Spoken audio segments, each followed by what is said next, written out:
want to rent out planes the way you do an Uber business. You want to do that for the national thing, that you go and buy a recycled plane from a foreign country and you bring it to our airports. You think that we'll let that fly? And now they've gotten the audacity to even think they will sell an airport. We will not allow it. So Kenyans are saying if Adani Limited has to stay, then it cannot stay. They should be given a land somewhere. They cannot stay. Adani cannot stay. They have to leave. Adani has to leave. Adani we will not do business as Kenyans with Adani. Adani will not stay here. There's no if. If he wants land, aende ajenge huko kwa maji kwa Indian Ocean. La ajenge huko outside Kenya. So just like the finance bill, Adani has to go. This thing, if they keep on joking, and remember, they think that they've foiled us. They think that because we are not on the streets any longer, that maandamano imeisha. We can book flights.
That music I dropped to you.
also organize, if these people continue joking with us, we will organize a mass collection. So they are saying 50,000 IDs and passports in Mebaki Abu. We will organize a day where all of us go to collect all our IDs and passports. However, as we speak, I'm not just speaking out of my ass. We have a petition in Bunge to say that we want a youth, we want a young man, a young woman, and a person with disability in the selection panel. We are lobbying with the religious council. We are going all the, even the petitions that are in court, we are fine. So tumeacha tu kuongea. This time now we're pursuing our words with action. Isaac is saying we want a country that has a future for the young people, not for people over 50 years. Yes, because you see, it's just like climate change. The people who destroy the environment never live to see the consequences. These people who are cutting trees all over, they are going to die. These are old men. They will not survive past anything past 20 years. But wewe who you're watching here on TikTok, you have over 40 years to live. Ni wewe ni utaishi hapa vile watu tunachongua countries that zingine use Sahel in deserts. Ni wewe utaishi hapa. In 30 years you'll be an old man, you'll be an old woman where you are watching here and you think Adani must go as a joke. He will take over this airport for 30 years. I'm not even 30. I'm not 30 yet. I have 3 years before I'm 30. You cannot afford to let this be the status quo. You cannot. KASAMUEL, I don't know why I'm seeing so many comments. Why are people saying that watoto wa ENDARASHA wako Uganda? Why? How watoto wa ENDARASHA? And this is another thing which you need to think about. Children who are in trouble, how can they just hide in a village? Because we know the primary school kids could not have started the fire. How can they be in hiding for that long? So you're telling me these are people wenye wameona rafiki zao wakichomeka, hawajalia, hawajasikia njaa, hawajatafuta wazazi, hawajajitambulisha. So you want to tell me they're lost in a forest somewhere? Wewe unajua Kenya ni wapi wewe? Huwezi potea Kenya. How is it? Especially if you're a child. Someone's gonna find you. And right now we're in the digital age. So you're telling me the whole village was told to keep quiet. There's something very sinister happening with these children at ENDARASHA. And now, wakicheza, we'll just leave this place and go to Nyeri to look for those children ourselves. We'll go to look for those children ourselves. Because if they've proven, and the best the government can do is take rice and beans to parents. You've lost your child, but the best your government can do is bring you rice and beans. That's their best idea. Give us answers. But if they've refused, just the same way we found out about Adani, it's the same way we'll find out about our children. Because those are our siblings and our children. We will find them. So where are they? We will find them. We don't know for now. We don't know, but there's something very sinister that this government is doing that we will unearth very soon. We must find these children. If you're using our children for blood rituals. And you see the Kenya Power Distance themselves, they said now they are not responsible for the fire outbreak. Yes. So everyone, and someone else also added by saying that now a guide now whoever fixed the solar will also say I am not. Of course, but do we know the head teacher of the school? Do we know the manager of the board? Do we know the matron on duty that day? And who owns the teacher of duty? Now, who do we know? Why is that not being brought to the light? So we'll unearth and find out exactly who is behind this story for ENDARASHA. Because you cannot kill our children. You killed us, you killed our parents, now you're killing our siblings. It will never happen. We cannot allow it. We cannot allow it. So which way, KASAMUEL? Which way? This way first. Oh, this way. This way. See, right now you're seeing tuko hapa kwenye airport. Yes, we are occupying JKIA. Tukimaliza tutasonga tuende to occupy. We'll go to Nyeri, we'll go to ENDARASHA and divide ourselves in teams. We'll create a search mission. If anything, we now have to create a search mission for these children. And because Kenyans have shown they can volunteer their money and their time, we will go and look for those children ourselves. We will walk on foot to tuseme tuonyeshe hii ndio shule na tuende. If the authorities have refused to produce our children, if the authorities have refused to produce our baby sisters and baby brothers, all they want to do is ban them and kill them. We will look for them ourselves. Yes, so Wakicheza, we're giving it this particular week, and then now we will marshal people. Then we say, you 100, go this direction, 100 this direction, 100 that direction. We will find those children on our own. The fixer is saying, why did the school, or why has the school never offered or given an official statement until today? Why? That's what we're saying. But also remember, there's a child who was running around for cross country. The parent had said, don't let this child run. And they died while running. They insisted and the child died while running. Then, the best that these people can do, even the school, it was so shameful because the child had soiled himself. The school goes and washes their uniform and refuses the parents to come into the school.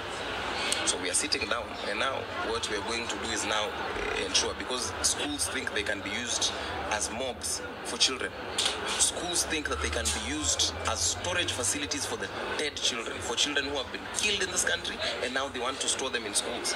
Schools want to act as cold rooms, hot rooms, where children want to chomwa kama mishkaki. Then now we are turning our eyes on schools. And there are enough Kenyans. So ukiona kwamba I have turned on to schools, you keep on doing what we were doing on this other side.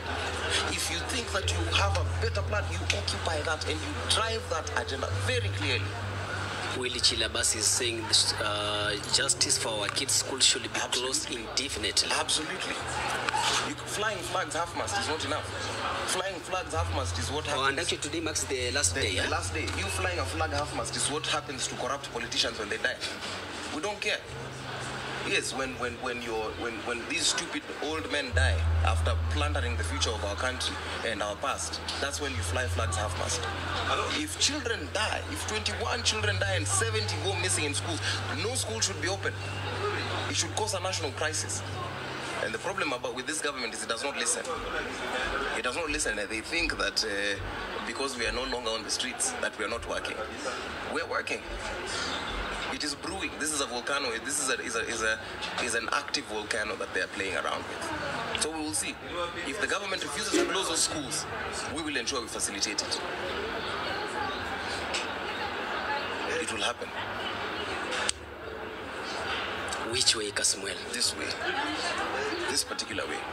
And we go on and we occupy, and once we're done occupying, we take our votes. If we do not get a bullet revolution, if we, by God's grace, do not get a chance to fly our flags half-mast again on behalf of the government, then we have a ballot revolution. We will have a coup that is driven by the ballot. We'll go there and we'll vote this entire system out. Hii system ya majambazi, wakora, wachawi, people who are using our children as rituals. Because what else? What other reason? So you want to tell me they did not do fire drills? The country has been doing fire drills all through the years. Then suddenly children can die. Children can get burnt like bedbugs. We will start an operation in ENDARASHA. If they continue joking, we will start an operation in ENDARASHA. And we will work with the entire community there to find out what's happening. We will ask from Uncle sub-chief going all the way up to that presidency. We want answers at every level. Na ukicheza tutafunga macho tu kitoka hapa kuoccupy hapa. We ensure our next stop is in Nyeri. Excuse, what can you say about the 70 years? That's what we're talking about. If they don't produce them, we will have to go and organize a search mission specifically for those children. Because we've shown we are willing to yield our money, we're willing to yield our time and our skills. We will divide ourselves in groups of 100. So you go north, you go east, you go west, you go northwest, all compass directions, and ensure we find our siblings. Because you killed our parents, you killed us 2 months ago, and now you're burning our children. That's what's happening. Our children are burning. That is a child. I need you to imagine that is an 8-year-old, a 6-year-old, my son died, a 10-year-old. That is your baby. You don't even call them your sibling, you call them my baby. And those are the kind of people who are dying. Why do you think the government has to answer about the children who died in a private institution? Because it is the school system. A private institution is a school just like any other. And if that private institution thinks that people can die and they don't have to answer, we will close that school. I want to make it very clear. We will close that school. We will ensure it is a school that is closed. And if you think you can ban children and you think your buildings will stay open, these are children. These are people's children you've burnt. And you think your buildings are going to stay. You think your buildings will survive. If you can ban children, then your buildings can burn as well. If you can ban children, then your cars can burn as well. If you can ban children, then those stupid little books that you keep in those schools can burn as well. If you can ban children, then your land can burn as well. Let them know that they're joking with the future of this country. So there's this controversy about the kid to rescue others, but he's still missing. What's your point on that? Why does a child have to rescue others? Why is it the responsibility of a child to rescue children from a fire? Kwani Wakenya tumefika wapi? Why is this a discussion we are having? Why do we still need to discuss that a child who was in a fire? You have ever seen your friend burning? Umayona mwizi risasi akichomwa. Wakati mwizi anaekelewa taya, kila mtu anamhurumia. These are children who did nothing. Their only mistake was to go to sleep at the right time. And now we are debating whether a child needs to be, by now, Nyeri should not even be operational. No business should be happening in Nyeri. We need to have the children. We need to ensure a proper state send-off, complete with the 21-gun salute. And ensure those people are jailed instantly from the board of directors kwenda chini, because why do they run a school without fire? So nobody listened, nobody heard. Not the watchman, not the teacher on duty, not the matron, not the head teacher. The board of directors has not come out. And you know what people usually say is, let's keep quiet, Kenyans are going to forget. Okay, so now they're trying to distract us because we are here at the airport. They think we've forgotten. It's not gonna happen. Not gonna happen at all. We will occupy all of it. And if they keep on joking, we are monitoring this ENDARASHA situation very, very critically. If these people keep joking with our children, they're going to have it very rough. This will be the last year they have an educational center. Mark my words. If they think they can ban people's children and silence them, if they think they can ban people's children and not give them justice, this is the last year they're going to run a school. This is the last year they're going to run an institution. They're running a crematorium.